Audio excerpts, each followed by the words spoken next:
So what's Grandpa doing?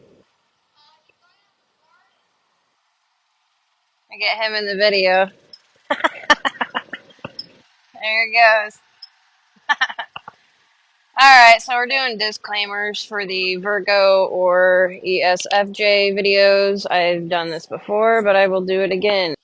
Hi, this is Heather here with Underwater Panther, and I'm working on my Virgo or ESFJ video. I am video series, Astro-Psychologically. So I'm going to do a disclaimer. I'm going to start at the beginning a little bit. I've been working on an overview, but I wanted to make sure that I got the disclaimers in there. So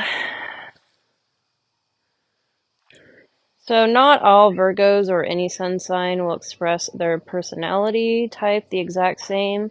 There are many different subtypes. Males and females also express differently.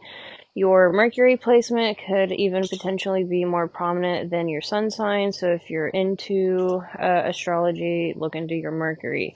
So having a majority of a certain element as well as many other factors also come into play, especially your age and maturity. In other words, don't put yourself or others in a box when you first learn this stuff. Number two, this is not an exact science. Everyone falls on a different place within a spectrum. For this reason, we should not compare ourselves to others, but rather focus on the pieces of ourselves and how they work together. So there are multifaceted contributions to our mental makeup. Some factors are our environment, genetics, and traumas that alter how we act. So we can transition into different sides of our minds, and we can also potentially get stuck in our subconscious, unconscious, or superego. So cognitive transitions within our four sides of our mind are dynamic, not static. They're always working together. We were talking about the 8 hero, parent, child, etc. So cognitive transitions have a positive and negative way of transitioning to each side of the mind. So there are gateways within the 4 hero, parent, child, and inferior, etc. So the narrow way is orderly and mentally harder to achieve, like taking the long or meaningful path. We can actually get caught in a different part of our mind due to various reasons, like I said, or even focus on different sides during different periods of our lives. So, number 3, we lead with different percentage levels energetically. So, this includes how we play out our elements and modalities, our masculine and feminine energies within us. So we each have that within us, and we play it out differently when we're with other people. Our introversion versus our extroversion, and as well as our inner strategies and authorities per the body graph. So as dynamic as we are, we do tend to lead with certain energies over others. That is what I am honing in on and wanting you to also hone in on. So, questions to ask yourself: what energies do you use most? What can you do to balance these energies within yourself and your relationships? So, that's just a little disclaimer.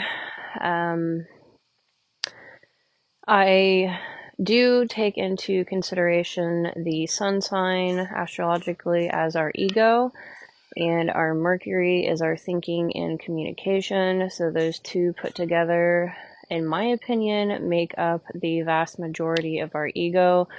So the ego is our actions and our thinking and communication with our Mercury.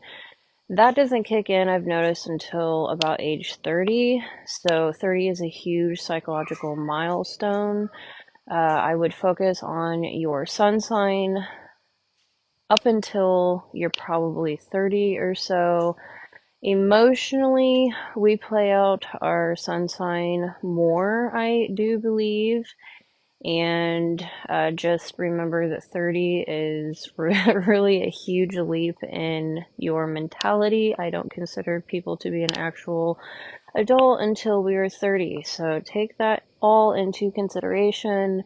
Everything is on a spectrum. I have an Aquarius or INTJ 11th house mentality. I also was raised that way, so I absolutely love researching, and I have a very ambitious type of mind. I love compiling information through knowledge and also fitness through the physicality. So I was going to say something else. Yes. So I have realized throughout my life that I try to make everything very, I try to get it down to a science, an exact science. And even through my career at work, I have realized that nothing is an exact science. There's wiggle room. You can do certain things to fix things that might not be on your radar. So, anyways, thank you for watching, like, and subscribe, and I will see you in the next video.